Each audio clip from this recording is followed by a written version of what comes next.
ਕੀ ਹਾਲ ਨੇ ਮੇਰੇ ਸਾਥੀਓ। ਮੈਂ ਉਮੀਦ ਕਰਦਾ ਕਿ ਤੁਹਾਡੀ ਪੜ੍ਹਾਈ ਬਹੁਤ ਵਧੀਆ ਤਰੀਕੇ ਨਾਲ ਚੱਲ ਰਹੀ ਹੋਣੀ ਹੈ। ਸਾਥੀਓ, ਕੁਝ ਕੁਐਸਚਨ ਡਿਸਕਸ ਕਰਦੇ ਹਾਂ ਜੋ ਬਾਰ-ਬਾਰ ਪੇਪਰਾਂ ਦੇ ਵਿੱਚ ਆਉਂਦੇ ਨੇ। ਮੇਰਾ ਸਭ ਤੋਂ ਪਹਿਲਾ ਕੁਐਸਚਨ ਆ ਕਿ ਇੱਕ ਨਾ ਬੁੱਕ ਹੈਗੀ ਹੈ ਇੰਡਿਕਾ, ਬਹੁਤ ਹੀ ਫੇਮਸ ਬੁੱਕ ਆ, ਬਹੁਤ ਪੇਪਰਾਂ 'ਚ ਹੀ ਆਉਂਦੀ ਹੈ। ਇਹ ਇੰਡਿਕਾ ਕਾ ਲੇਖਕ ਕੌਣ ਹੈ? ਸਾਥੀਓ, ਅਸੀਂ ਦੇਖਦੇ ਹਾਂ ਕਿ ਸਾਡੇ ਭਾਰਤ ਦਾ ਬਹੁਤ ਹੀ ਫੇਮਸ ਰਾਜਾ ਹੋਇਆ ਚੰਦਰਗੁਪਤ ਮੌਰੀਆ। ਤੁਹਾਨੂੰ ਕੁਐਸਚਨ ਆਊਗਾ ਕਿ ਮੌਰੀਆ ਵੰਸ਼ ਦਾ ਪਹਿਲਾ ਰਾਜਾ ਕੌਣ ਸੀ? ਤਾਂ ਚੰਦਰਗੁਪਤ ਮੌਰੀਆ ਸੀ। ਅਸੀਂ ਦੇਖਦੇ ਹਾਂ ਕਿ ਚੰਦਰਗੁਪਤ ਮੌਰੀਆ ਜਦੋਂ ਰਾਜਾ ਬਣਦਾ ਤਾਂ ਸਾਡਾ ਜਿਹੜਾ ਪੰਜਾਬ ਤੋਂ ਲੈ ਕੇ ਅਫਗਾਨਿਸਤਾਨ ਤੱਕ ਦਾ ਜਿਹੜਾ ਇਲਾਕਾ, ਇਹ ਸਾਰਾ ਗਰੀਸ ਦੇ ਅੰਡਰ ਸੀਗਾ। ਭਾਵ ਗਰੀਸੀ, ਜਿਹਨੂੰ ਅਲੈਗਜ਼ੈਂਡਰ ਦਾ ਮਹਾਨ ਜਿੱਤ ਕੇ ਗਿਆ ਸੀਗਾ, ਉਹਦੇ ਅਧੀਨ ਸੀ। ਅਤੇ ਚੰਦਰਗੁਪਤ ਮੌਰੀਆ ਉਸ ਟਾਈਮ ਦੇ ਗਰੀਸ ਦੇ ਰਾਜੇ ਸੈਲੂਕਸ ਨਿਕੇਟਰ 'ਤੇ ਹਮਲਾ ਕਰਕੇ ਉਹਨੂੰ ਹਰਾ ਦਿੰਦਾ ਅਤੇ ਜਿਹੜਾ ਉਹ ਰਾਜ ਭਾਗ ਆ ਉਹ ਤੋਂ ਲੈ ਲੈਂਦਾ। ਤਾਂ ਸੈਲੂਕਸ ਨਿਕੇਟਰ ਬਹੁਤ ਖੁਸ਼ ਹੁੰਦਾ ਵੀ ਇੰਨਾ, ਉਸ ਮੁੰਡਾ ਜਿਹਾ ਹੁੰਦਾ ਤਾਂ ਬਹੁਤ ਖੁਸ਼ ਹੁੰਦਾ ਸੈਲੂਕਸ ਨਿਕੇਟਰ ਵੀ ਯਾਰ ਚੰਦਰਗੁਪਤ ਮੌਰੀਆ ਨੇ ਮੈਨੂੰ ਹਰਾਤਾ, ਐਡੇ ਵੱਡੇ ਰਾਜੇ ਨੂੰ ਹਰਾਤਾ। ਤਾਂ ਖੁਸ਼ੀ ਦੇ ਵਿੱਚ ਉਹ ਆਪਣੀ ਕੁੜੀ ਦਾ ਵਿਆਹ ਕਿਹਦੇ ਨਾਲ ਕਰਨਾ? ਚੰਦਰਗੁਪਤ ਮੌਰੀਆ ਨਾਲ। ਸੈਲੂਕਸ ਨਿਕੇਟਰ ਦੀ ਕੁੜੀ ਦਾ ਨਾਂ ਹੈਗਾ ਹੇਲਨ। ਤਾਂ ਹੇਲਨ ਦਾ ਵਿਆਹ ਚੰਦਰਗੁਪਤ ਮੌਰੀਆ ਨਾਲ ਹੁੰਦਾ। ਅਤੇ ਦਾਜ ਦੇ ਵਿੱਚ ਗਰੀਸੀਆਂ 'ਚ ਇੱਕ ਰਿਵਾਜ ਆ ਕਿ ਜਦੋਂ ਕੋਈ ਰਾਣੀ ਵਿਆਹ ਕੇ ਜਾਂਦੀ ਹੈ ਤਾਂ ਉਹਦੇ ਨਾਲ ਇੱਕ ਬੰਦਾ, ਇੱਕ ਦੈਟ ਇਜ਼ ਦਾਸ, ਭੇਜਿਆ ਜਾਂਦਾ। ਅਤੇ ਇੱਕ ਦਾਸ ਭਾਰਤ ਵਿੱਚ ਆਉਂਦਾ, ਉਹਦਾ ਨਾਮ ਹੁੰਦਾ ਮੈਗਸਥਨੀਜ਼। ਤਾਂ ਇਹ ਮੈਗਸਥਨੀਜ਼ ਬੰਦਾ ਹੁਣ ਹੈ ਤਾਂ ਦਾਸ ਆ, ਪਰੰਤੂ ਕੰਮ ਇਹਨਾਂ ਨੇ ਕੀ ਕਰਨਾ ਹੁੰਦਾ? ਵਿਹਲੇ ਨੇ ਬਸ। ਅਤੇ ਕਰਦੇ ਕੀ ਸੀ?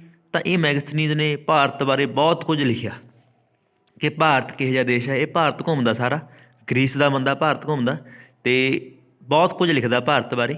ਜਿਹੜੀ ਉਹਦੀਆਂ ਕਿਤਾਬ ਆ ਇੰਡਿਕਾ, ਅਸਲ ਵਿੱਚ ਇੰਡੀਆ, ਭਾਵ ਇੰਡਿਕਾ ਕਿਤਾਬ ਦੇ ਵਿੱਚ ਭਾਰਤ ਕਿਹੋ ਜਿਹਾ ਦੇਸ਼ ਆ, ਭਾਰਤ 'ਚ ਲੋਕ ਕਿਵੇਂ ਰਹਿੰਦੇ ਨੇ, ਇਕੱਲੀ ਇਕੱਲੀ ਗੱਲ ਇਹ ਇੰਡਿਕਾ ਕਿਤਾਬ 'ਚ ਆ। ਸਾਡੀ ਜਿਹੜੀ ਹਿਸਟਰੀ ਅੱਜ ਪੜ੍ਹਦੇ ਹਾਂ ਆਪਾਂ, NCERT 'ਚ ਹਿਸਟਰੀ ਆਉਂਦੀ ਆ, 9ਵੀਂ 10ਵੀਂ 'ਚ ਹਿਸਟਰੀ ਆਉਂਦੀ ਆ ਚੰਦਰਗੁਪਤ ਮੌਰੀਆ ਬਾਰੇ, ਉਹ ਸਾਰਾ ਕੁਝ ਇਹੀ ਕਿਤਾਬ ਤੋਂ ਲਿਆ ਗਿਆ। ਤਾਂ ਕਰਕੇ ਬੁੱਕ ਸਾਡੇ ਵਾਸਤੇ ਬਹੁਤ ਇੰਪੋਰਟੈਂਟ ਆ। ਤਾਂ ਮੈਗਸਥਨੀਜ਼ ਹੇਲਨ ਦਾ ਦਾਸ ਸੀਗਾ ਅਤੇ ਉਹਨੇ ਬੁੱਕ ਲਿਖੀ ਇੰਡਿਕਾ। ਅਤੇ ਕਿਹਦੇ ਸਮੇਂ ਸੀਗਾ? ਚੰਦਰਗੁਪਤ ਮੌਰੀਆ ਦੇ ਸਮੇਂ। ਅਗਲਾ ਕੁਐਸਚਨ ਆ, ਨੀਤੀ ਆਯੋਗ ਦਾ ਪੂਰਾ ਨਾਮ ਕਿਆ ਹੈ?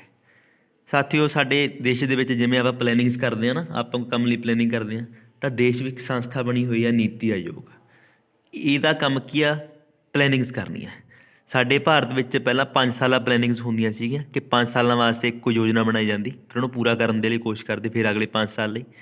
ਪਰੰਤੂ ਜਿਹੜੀ ਹੁਣ ਨਵੀਂ ਸਰਕਾਰ ਆਈ ਆ, ਮੋਦੀ ਸਰਕਾਰ, ਇਹਨਾਂ ਨੇ ਕਿਹਾ ਕਿ 5 ਸਾਲ ਤਾਂ ਥੋੜ੍ਹੇ ਨੇ, 15 ਸਾਲ ਦਾ ਟਾਰਗੇਟ ਲੈ ਕੇ ਚੱਲਣਾ ਚਾਹੀਦਾ।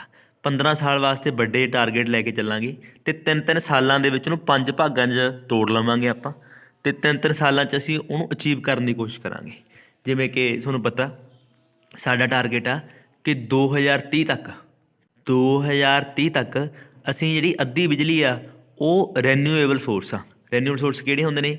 ਜਿਹੜੇ ਸੋਰਸ ਦੈਟ ਇਜ਼ ਕਿ ਜਿਵੇਂ ਸੋਲਰ ਲਾਈਟ ਹੋਈ, ਇਹ ਜਿਹੇ ਸੋਰਸ ਜਿਨ੍ਹਾਂ ਤੋਂ ਕੋਈ ਪ੍ਰਦੂਸ਼ਣ ਨਹੀਂ ਹੁੰਦਾ, ਉਹ ਤੋਂ ਪੈਦਾ ਕਰਨੀ ਆ।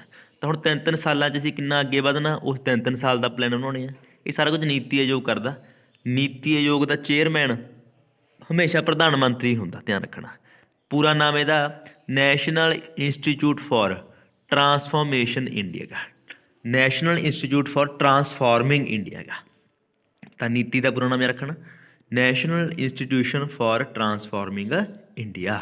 ਇਹ 'ਚ ਕਈ ਵਾਰੀ ਕੁਐਸਚਨ ਇਹ ਵੀ ਆ ਜਾਂਦਾ ਹੁੰਦਾ ਕਿ ਨੀਤੀ 'ਚੋਂ I ਦਾ ਮਤਲਬ ਕੀ ਆ? ਪਹਿਲੀ I ਦਾ। ਨੀਤੀ 'ਚੋਂ T ਦਾ ਮਤਲਬ ਕੀ ਆ? ਤਾਂ ਐਂ ਕਰਕੇ ਵੀ ਤੁਸੀਂ ਯਾਦ ਰੱਖਣ ਦੀ ਕੋਸ਼ਿਸ਼ ਕਰਿਓ। ਅਗਲਾ, भारत और चीन के बीच की सीमा रेखा का क्या नाम है?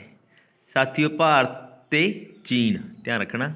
ਤਾਂ ਭਾਰਤ ਅਤੇ ਚੀਨ ਦੀ ਰੇਖਾ ਸਾਨੂੰ ਪਤਾ ਕੀ ਕਹਾਉਂਦੀ ਹੈਗੀ? ਮੈਕਮੋਹਨ ਰੇਖਾ ਕਹਾਉਂਦੀ ਆ। ਤਾਂ ਮੈਕਮੋਹਨ ਲਾਈਨ ਭਾਰਤ ਅਤੇ ਚੀਨ ਦੇ ਵਿੱਚ ਆਉਂਦੀ ਆ। ਹਾਲਾਂਕਿ ਜਿਹੜਾ ਚੀਨ ਆ ਉਹ ਇਹ ਰੇਖਾ ਨੂੰ ਨਹੀਂ ਮੰਨਦਾ। ਸਾਡਾ ਸਮਝੌਤਾ ਜਿਹੜਾ ਹੋਇਆ ਸੀਗਾ ਨਾ, ਅਸਲ ਵਿੱਚ ਅੰਗਰੇਜ਼ਾਂ ਦਾ ਹੋਇਆ ਸੀਗਾ ਚੀਨ ਦੇ ਰਾਜੇ ਨਾਲ। ਚੀਨ ਦੇ ਰਾਜੇ ਨਾਲ ਉਹ ਰੇਖਾ 'ਤੇ ਸਮਝੌਤਾ ਹੋਇਆ ਸੀਗਾ।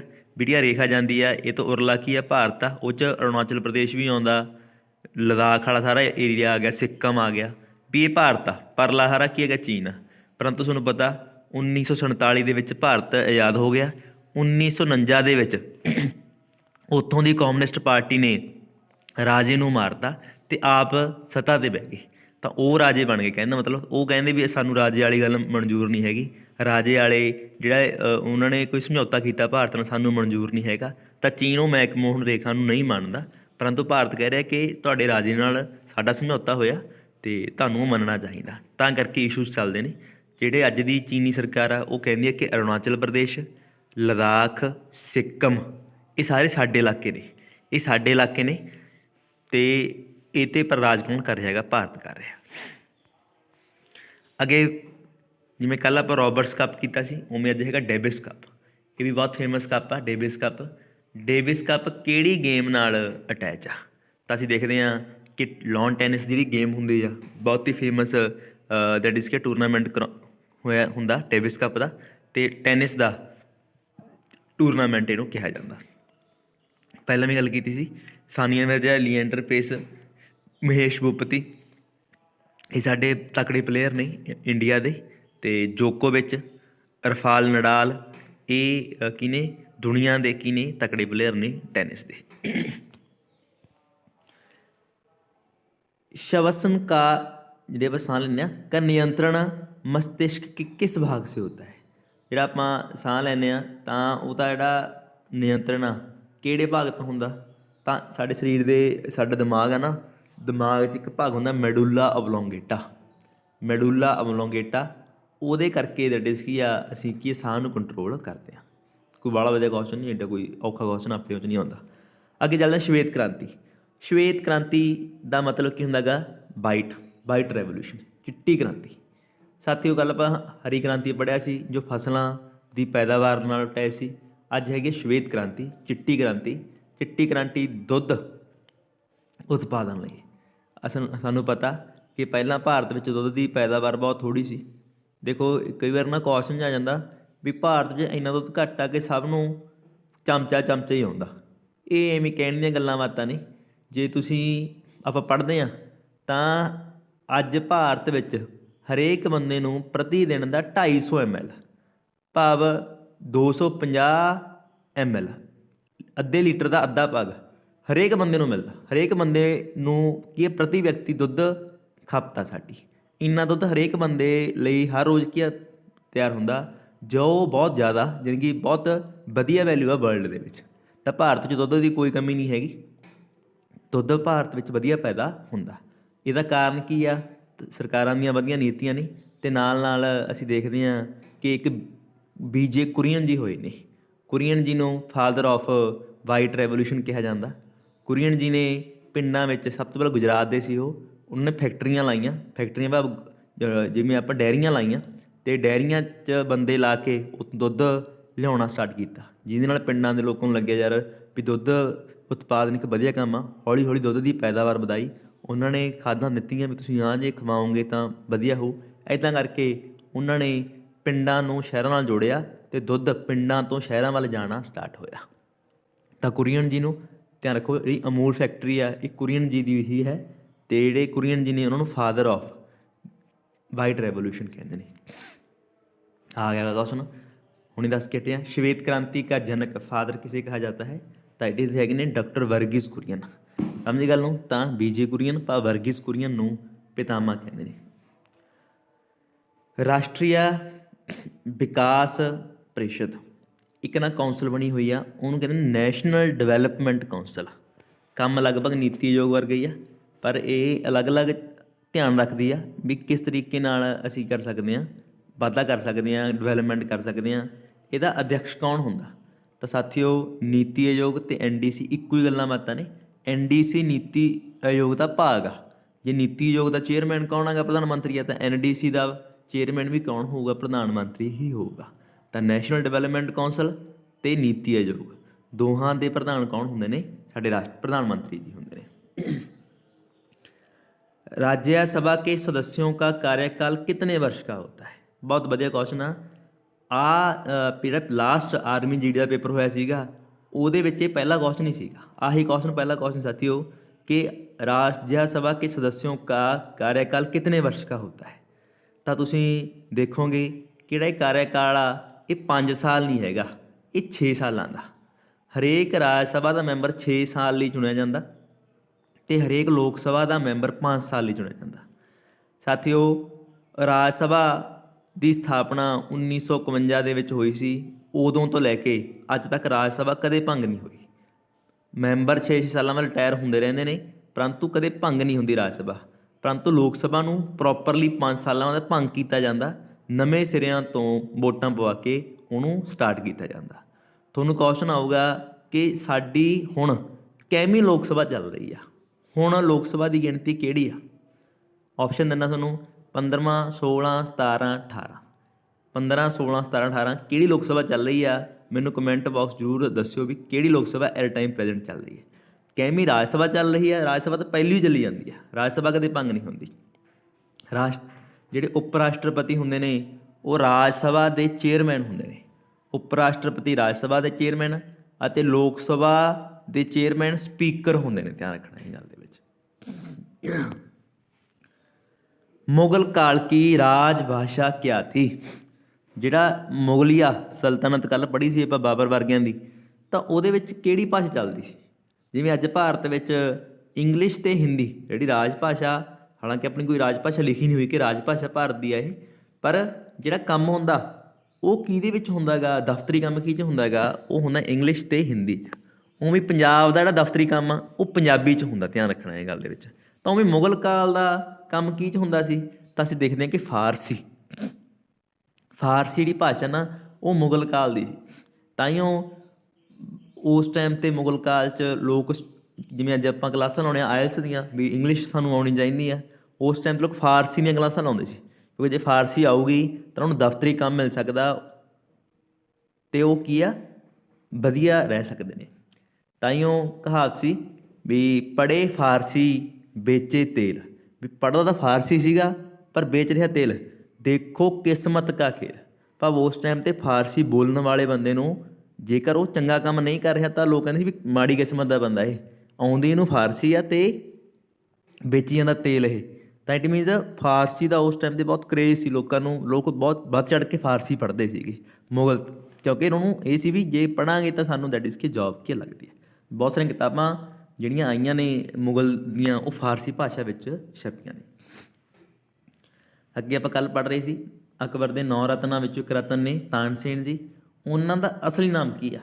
ਤਾਨਸੇਨ ਦਾ ਅਸਲੀ ਨਾਮ ਰਾਮਤਨੂ ਪਾਂਡੇ। ਰਾਮਤਨੂ ਪਾਂਡੇ ਤਾਨਸੇਨ ਦਾ ਅਸਲੀ ਨਾਮ ਆ। ਬਹੁਤ ਹੀ ਵਧੀਆ ਕੁਐਸਚਨ, ਬਹੁਤ ਹੀ ਜ਼ਿਆਦਾ ਵਧੀਆ ਕੁਐਸਚਨ। पानीपत का प्रथम युद्ध कब हुआ? कब हुआ? 1526 में हुआ। पानीपत का प्रथम युद्ध कब हुआ? 1526 में। किस किस के बीच में हुआ? ਤਾਂ ਅਸੀਂ ਦੇਖਦੇ ਹਾਂ ਕਿ ਪ੍ਰਥਮ ਯੁੱਧ ਜਿਹੜਾ ਹੋਇਆ ਉਹ ਬਾਬਰ ਅਤੇ ਇਬਰਾਹਿਮ ਲੋਧੀ। ਅਸੀਂ ਦੇਖਦੇ ਹਾਂ ਕਿ ਬਾਬਰ ਦੀਆਂ ਫੌਜਾਂ, ਬਾਬਰ ਦਾ ਜਨਮ ਫਰਗਨਾ ਦੇ ਵਿੱਚ ਹੁੰਦਾ ਅਫਗਾਨਿਸਤਾਨ 'ਚ, ਅਤੇ ਇਬਰਾਹਿਮ ਲੋਧੀ ਵੰਸ਼ ਦਾ ਰਾਜਾ ਹੁੰਦਾ। ਅਤੇ ਹਿਸਟਰੀ ਦੇ ਵਿੱਚ ਇਹਨਾਂ ਨੂੰ ਥੋੜ੍ਹਾ ਜਿਹਾ ਕਰੂਰ ਜਾਂ ਰਾਜਾ, ਐਰੋਗੈਂਟ ਜਾਂ ਹੰਕਾਰੀ ਰਾਜਾ ਕਿਹਾ ਗਿਆ ਇਬਰਾਹਿਮ ਲੋਧੀ ਨੂੰ। ਤਾਂ ਇਬਰਾਹਿਮ ਲੋਧੀ ਆਪਣੇ ਚਾਚੇ ਦੌਲਤ ਖਾਂ ਲੋਧੀ ਦੀ ਭਰੇ ਬਾਜ਼ਾਰ 'ਚ ਬੇਇੱਜ਼ਤੀ ਕਰਨ ਦਾ, ਭਰੇ ਬਾਜ਼ਾਰ ਭਰੀ ਸਭਾ 'ਚ ਬੇਇੱਜ਼ਤੀ ਕਰਨ ਦਾ, ਵੀ ਤੂੰ ਕਹਿੰਦਾ ਚਾਚਾ ਯਾਰ ਤੈਨੂੰ ਕੁਛ ਨਹੀਂ ਆਉਂਦਾ। ਦੌਲਤ ਖਾਂ ਲੋਧੀ ਪੰਜਾਬ ਦਾ ਸੂਬੇਦਾਰ ਹੁੰਦਾ, ਪੰਜਾਬ ਦਾ ਜਿਹੜਾ ਜਿਵੇਂ ਅੱਜ ਆਪਣਾ ਮੁੱਖ ਮੰਤਰੀ ਹੁੰਦਾ ਉਵੇਂ ਪੰਜਾਬ ਦਾ ਜਿਹੜਾ ਗਵਰਨਰ ਹੁੰਦਾ ਉਹ ਦੌਲਤ ਖਾਂ ਲੋਧੀ ਹੁੰਦਾ। ਤਾਂ ਉਹਦੀ ਬੇਇੱਜ਼ਤੀ ਕਰਨਾ ਚਾਚੇ ਦੀ, ਤਾਂ ਚਾਚਾ ਉਹਦਾ ਗੁੱਸੇ 'ਚ ਆ ਜਾਂਦਾ। ਉਹਨੂੰ ਪਤਾ ਲੱਗਦਾ ਵੀ ਨਾਲ ਹੀ ਮੇਰੇ ਕੀ ਪੰਜਾਬ ਦੇ ਨਾਲ ਹੀ ਅਫਗਾਨਿਸਤਾਨ ਆ ਨਾ, ਕਿ ਅਫਗਾਨਿਸਤਾਨ 'ਚ ਬਾਬਰ ਰਾਜ ਕਰਦਾ। ਤਾਂ ਦੌਲਤ ਖਾਂ ਲੋਧੀ ਗੁੱਸੇ 'ਚ ਆ ਕੇ ਇਮੋਸ਼ਨਲ ਹੋ ਕੇ ਬਾਬਰ ਨੂੰ ਫੋਨ ਕਰਦਾ, ਹੁਣ ਹੀ ਕਰੂਗਾ ਨਾ, ਚਿੱਠੀਆਂ ਪੱਤਰ ਭੇਜੂਗਾ ਵੀ ਭਾਈ ਹਮਲਾ ਕਰੋ, ਮੈਂ ਤੁਹਾਡਾ ਸਾਥ ਦੇਊਂਗਾ, ਬੁਲਾਉਂਦਾ ਆਪ ਵੀ ਮੈਂ ਤੁਹਾਡਾ ਸਾਥ ਦਿਉਂ, ਪਰੰਤੂ ਸ਼ਰਤ ਰੱਖਦਾ ਵੀ ਭਾਈ ਮੈਨੂੰ ਤੂੰ ਰਾਜਾ ਬਣਾਈ, ਸਮਝੇ, ਤੈਨੂੰ ਕੀ ਚਾਹੀਦਾ ਤੈਨੂੰ ਮੈਂ ਦੇਊਂਗਾ, ਪਰ ਮੈਨੂੰ ਰਾਜਾ ਬਣਾ ਦੇ, ਮੈਂ ਇਹਨੂੰ ਹਰਾਉਣਾ ਚਾਹੁੰਦਾ ਗਾ। ਤਾਂ ਦੌਲਤ ਖਾਂ ਲੋਧੀ ਦੇ ਸੱਦੇ 'ਤੇ ਬਾਬਰ ਇਬਰਾਹਿਮ ਲੋਧੀ 'ਤੇ ਹਮਲਾ ਕਰਦਾ। ਹਰੇਕ ਇਕੱਲੀ ਗੱਲ ਦੌਲਤ ਖਾਂ ਲੋਧੀ ਦੱਸਦਾ ਵੀ ਭਾਈ ਡਿਸਕਿਆ ਇੱਦਾਂ ਕਰਕੇ ਆ ਇਹਦੀ ਫੌਜ ਆ, ਇਹ ਐਂ ਹਮਲਾ ਕਰੂਗਾ ਵਗੈਰਾ ਵਗੈਰਾ। ਤਾਂ ਬਹੁਤ ਹੀ ਵੱਡੀ ਫੌਜ ਇਬਰਾਹਿਮ ਲੋਧੀ ਕੋਲੇ ਹੁੰਦੀ ਆ, ਬਹੁਤ ਛੋਟੀ ਫੌਜ ਬਾਬਰ ਕੋਲੇ ਹੁੰਦੀ ਆ। ਤਾਂ ਜਦੋਂ ਦੋਹਾਂ ਦੇ ਵਿੱਚ ਹਮਲਾ ਹੁੰਦਾ ਤਾਂ ਬਾਬਰ ਕੋਲੇ ਨਾ ਉਸ ਟਾਈਮ 'ਤੇ ਨਵੀਂ ਗੱਲ ਟੈਕਨੀਕ ਕੀ ਆ, ਉਹਨਾਂ ਕੋਲੇ ਤੋਪਾਂ ਹੁੰਦੀਆਂ ਨੇ ਅਤੇ ਲੋਧੀ ਕੋਲੇ ਬਹੁਤ ਹੀ ਜ਼ਿਆਦਾ ਹਾਥੀ ਹੁੰਦੇ ਨੇ। ਤਾਂ ਜਦੋਂ ਲੜਾਈ ਹੋਊਗੀ ਤਾਂ ਡਰਾਉਣ ਦਾ ਮਾਰਾ ਲੋਧੀ ਮੂਹਰਲੇ ਪਾਸੇ ਹਾਥੀਆਂ ਲਾ ਦਿੰਦਾ ਵੀ ਹਾਥੀ ਨੂੰ ਜਾਣ ਦੇ, ਪਿੱਛੇ ਫੌਜ ਹੁੰਦੀ ਆ ਅਤੇ ਸ਼ਰਾਬ ਪੀਤੀ ਹੁੰਦੀ ਆ ਹਾਥੀਆਂ ਦੀ। ਇੱਧਰਲੇ ਪਾਸਿਓਂ ਜਦੋਂ ਬਾਬਰ ਨੂੰ ਪਤਾ ਲੱਗ ਕੇ ਮੂਹਰੇ ਹਾਥੀ ਲਾਤੇ ਤਾਂ ਬਾਬਰ ਤੋਪਾਂ ਦੇ ਨਾਲ ਪਹਿਲਾਂ ਹੀ ਕੀ ਕਰਨ ਲੱਗ ਜਾਂਦਾ, ਹਮਲਾ ਕਰਨ ਲੱਗ ਜਾਂਦਾ। ਹਾਥੀ ਡਰ ਕੇ ਪਿੱਛੇ ਮੁੜ ਜਾਂਦੇ ਨੇ, ਪਿੱਛੇ ਮੁੜ ਕੇ ਜਿੱਡੀ ਫੌਜ ਲੋਧੀਆਂ ਦੀ ਹੁੰਦੀ ਆ ਉਹ ਸਭ ਨੂੰ ਧੱਕ ਕੇ ਲੈ ਜਾਂਦੇ ਨੇ। ਅੱਧੇ ਫੌਜੀ ਲੋਧੀਆਂ ਦੇ ਹਾਥੀ ਮਾਰਦੇ ਨੇ, ਆਪਦੀ ਫੌਜ ਦੇ ਹੀ ਬੰਦੇ ਮਾਰਦੇ ਨੇ ਅਤੇ ਬਹੁਤੀ ਦਿਮਾਗ ਨਾਲ ਬਾਬਰ ਲੜਦਾ ਅਤੇ ਬਾਬਰ ਦੀ ਕੀ ਹੋ ਜਾਂਦੀ ਹੈ, ਜਿੱਤ ਹੋ ਜਾਂਦੀ ਆ ਸਾਥੀਓ। ਪਰ ਬਾਬਰ ਬਾਅਦ ਦੇ ਵਿੱਚੋਂ ਦੌਲਤ ਖਾਂ ਲੋਧੀ ਦੀ ਵੀ ਹੱਤਿਆ ਕਰ ਦਿੰਦਾ ਅਤੇ ਆਪ ਖੁਦ ਹੀ ਕੀ ਬਣ ਜਾਂਦਾ, ਰਾਜਾ ਬਣ ਜਾਂਦਾ। ਤਾਂ ਸਾਥੀਓ ਇੱਦਾਂ ਕਰਕੇ ਅਸੀਂ ਦੇਖਦੇ ਹਾਂ ਕਿ ਬਾਬਰ ਭਾਰਤ ਦਾ ਕੀ ਬਣਦਾ, ਰਾਜਾ ਬਣਦਾ। ਸਿੱਖਣ ਵਾਲੀ ਗੱਲ ਇਹ ਆ ਕਿ ਘਰਾਂ 'ਚ ਲੜਾਈ ਹੋ ਵੀ ਜਾਵੇ ਤਾਂ ਇਮੋਸ਼ਨਲ ਨਹੀਂ ਹੋਈਦਾ, ਗੱਲ ਉੱਥੇ ਸਾਂਭ ਲਈਦੀ ਆ। ਸਮਝੇ ਗੱਲ ਨੂੰ? ਦੂਜੇ ਨੂੰ ਬੁਲਾਉਣੇ ਆ, ਦੂਜਾ ਆਪਣਾ ਪੱਖ ਹੀ ਦੇਖਦਾ ਹੈਗਾ, ਤੁਹਾਡਾ ਪੱਖ ਨਹੀਂ ਦੇਖਦਾ ਉਹ। ਅਗਲਾ, ਭਾਰਤ ਕਾ ਨੈਪੋਲੀਅਨ ਕਿਸੇ ਕਹਾ ਜਾਤਾ ਹੈ? ਬਹੁਤ ਵਧੀਆ ਕੁਐਸਚਨ ਆ। ਨੈਪੋਲੀਅਨ ਇੱਕ ਰਾਜਾ ਹੋਇਆ ਸਾਥੀਓ ਫਰਾਂਸ ਦਾ।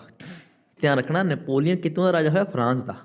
ਜਿਹੜਾ ਅੱਜ ਫਰਾਂਸ ਬਣਿਆ ਨਾ, ਹਾਲਾਂਕਿ ਅੱਜ ਵੀ ਕੋਈ ਫਰਾਂਸ ਬਾਹਲਾ ਵੱਡਾ ਨਹੀਂ, ਪਰੰਤੂ ਪਹਿਲਾਂ ਫਰਾਂਸ ਇਹ ਤੋਂ ਵੀ ਛੋਟਾ ਸੀ। ਨਿੱਕੇ ਨਿੱਕੇ ਫਰਾਂਸੀਸੀ ਲੋਕਾਂ ਦੇ ਅਲੱਗ-ਅਲੱਗ ਰਾਜੇ ਸੀ। ਤਾਂ ਅਸੀਂ ਦੇਖਦੇ ਹਾਂ ਕਿ ਇੱਕ ਬੰਦਾ ਆਇਆ ਨੈਪੋਲੀਅਨ। ਨੈਪੋਲੀਅਨ ਨੇ ਬਾਕੀ ਸਾਰੇ ਰਾਜਿਆਂ ਨੂੰ ਹਰਾ ਕੇ, ਫਰਾਂਸ ਦੇ ਨਿੱਕੇ ਨਿੱਕੇ ਰਾਜਿਆਂ ਨੂੰ ਹਰਾ ਕੇ ਸਭ ਦਾ ਰਾਜਾ ਬਣ ਗਿਆ ਅਤੇ ਫਰਾਂਸ ਨੂੰ ਕੀ ਕਰ ਲਿਆ, ਇਕੱਠਾ ਕਰ ਲਿਆ। ਤਾਂ ਅਸੀਂ ਦੇਖਦੇ ਹਾਂ ਕਿ ਐਵੇਂ ਭਾਰਤ ਵਿੱਚ ਇੱਕ ਰਾਜਾ ਸੀ ਸਮੁੰਦਰਗੁਪਤ। ਗੁਪਤਾ ਵੰਸ਼ ਦਾ ਬਹੁਤ ਤਕੜਾ ਰਾਜਾ ਸਾਥੀਓ। ਭਾਰਤ ਵੀ ਨਿੱਕੇ ਨਿੱਕੇ ਰਾਜਿਆਂ 'ਚ ਟੁੱਟਿਆ ਹੋਇਆ ਸੀ ਅਤੇ ਉਹਨੇ ਜਿੰਨੇ ਭਾਰਤੀ ਨਿੱਕੇ ਨਿੱਕੇ ਰਾਜੇ ਸੀ ਉਹਨੂੰ ਇਕੱਠਾ ਕਰਕੇ ਇੱਕ ਵੱਡਾ ਭਾਰਤ ਬਣਾਇਆ। ਤਾਂ ਭਾਰਤ ਦਾ ਨੈਪੋਲੀਅਨ ਸਮੁੰਦਰਗੁਪਤ ਨੂੰ ਕਹਿੰਦੇ ਨੇ। ਪਰੰਤੂ ਗੱਲ ਉਲਟਾ, ਨੈਪੋਲੀਅਨ ਦੀ ਗੱਲ ਤਾਂ ਅਸੀਂ ਪੜ੍ਹਦੇ ਹਾਂ ਸਿਰਫ 17ਵੀਂ ਸਦੀ 'ਚ, 1700 ਦੇ ਲਾਗੇ ਨੈਪੋਲੀਅਨ ਰਾਜਾ ਹੋਇਆ। ਸਮੁੰਦਰਗੁਪਤ ਕਦੋਂ ਰਾਜਾ ਹੋਇਆ? ਸਮੁੰਦਰਗੁਪਤ ਰਾਜਾ ਹੋਇਆ 500 ਈਸਵੀ ਦੇ ਵਿੱਚ। 500 ਈਸਵੀ 'ਚ ਸਮੁੰਦਰਗੁਪਤ, 1700 ਈਸਵੀ 'ਚ ਕੌਣ ਹੋਇਆ? ਨੈਪੋਲੀਅਨ ਹੋਇਆ। ਪਰ 1200 ਸਾਲਾਂ ਬਾਅਦ ਨੈਪੋਲੀਅਨ ਆਇਆ। ਤਾਂ ਕਾਪੀ ਕਿਹਨੇ ਕੀਤੀ ਹੈ? ਨੈਪੋਲੀਅਨ ਨੇ ਕੀਤੀ ਹੈ ਕਿ ਸਮੁੰਦਰਗੁਪਤ ਨੇ ਕੀਤੀ ਹੈ?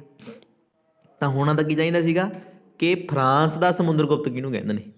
ਫਰਾਂਸ ਦਾ ਸਮੁੰਦਰਗੁਪਤ ਕੌਣ ਹੈਗਾ? ਨੈਪੋਲੀਅਨ। ਪਰੰਤੂ ਸਾਥੀਓ 17ਵੀਂ ਸਦੀ 'ਚ ਭਾਈ ਅੰਗਰੇਜ਼ ਤਕੜੇ ਸੀਗੇ, ਫਰਾਂਸੀਸੀ ਤਕੜੇ ਸੀ। ਉਹਨਾਂ ਨੇ ਇਹ ਨਹੀਂ ਕਿਹਾ ਵੀ ਭਾਈ ਸਾਡਾ ਸਮੁੰਦਰਗੁਪਤ ਹੈ ਇਹ। ਉਹਨੇ ਆਪਣੇ ਨੇ ਗੱਲ ਠੋਕਤੀ ਵੀ ਭਾਰਤ ਦਾ ਨੈਪੋਲੀਅਨ ਕਿਹਨੂੰ ਕਹਿੰਦੇ ਨੇ। ਅੱਗੇ ਚੱਲਦੇ ਹਾਂ। ਹੀਰਾਕੁੰਡ ਬਾਂਧ ਕਿਸ ਰਾਜ ਮੇਂ ਸਥਿਤ ਹੈ? ਬਹੁਤ ਹੀ ਵਧੀਆ ਕੁਐਸਚਨ, ਬਹੁਤ ਹੀ ਫੇਮਸ ਬੰਨ ਆ, ਭਾਰਤ ਦੇ ਸਭ ਤੋਂ ਪਹਿਲੇ ਬੰਨਾਂ ਵਿੱਚੋਂ ਬੰਨ ਹੀਰਾਕੁੰਡ ਬੰਨ। ਹੀਰਾਕੁੰਡ ਬੰਨ ਭਾਰਤ ਦਾ ਸਭ ਤੋਂ ਲੰਬਾ ਬੰਨ ਵੀ ਆ। ਜੇ ਕੁਐਸਚਨ ਦਾ ਕਿਹੜੇ ਰਾਜ 'ਚ ਆ ਤਾਂ ਉੜੀਸਾ ਦੇ ਵਿੱਚ ਆ। ਉੜੀਸਾ ਦੀ ਇੱਕ ਨਦੀ ਆ ਮਹਾਨਦੀ। ਮਹਾਨਦੀ 'ਤੇ ਹੀਰਾਕੁੰਡ ਬੰਨ ਬਣਿਆ ਹੋਇਆ। ਜਿਹੜੀ ਇਹ ਮਹਾਨਦੀ ਆ ਸਾਥੀਓ, ਇਹ ਛੱਤੀਸਗੜ੍ਹ ਦੇ ਰਾਏਪੁਰ ਜ਼ਿਲ੍ਹੇ ਵਿੱਚੋਂ ਨਿਕਲਦੀ ਆ। ਹਾਲਾਂਕਿ ਰਾਏਪੁਰ ਰਾਜਧਾਨੀ ਵੀ ਉੱਥੋਂ ਦੀ, ਉੱਥੋਂ ਨਿਕਲਦੀ ਆ। ਛੱਤੀਸਗੜ੍ਹ ਤੋਂ ਸਿੱਧੀ ਜਾਂਦੀ ਆ ਉੜੀਸਾ, ਉੜੀਸਾ ਤੋਂ ਸਿੱਧੀ ਬੰਗਾਲ ਦੀ ਖਾੜੀ ਵਿੱਚ ਜਾ ਕੇ ਡਿੱਗਦੀ ਆ। ਤਾਂ ਛੱਤੀਸਗੜ੍ਹ ਤੋਂ ਉੜੀਸਾ, ਉੜੀਸਾ ਤੋਂ ਬੰਗਾਲ ਦੀ ਖਾੜੀ ਵਿੱਚ।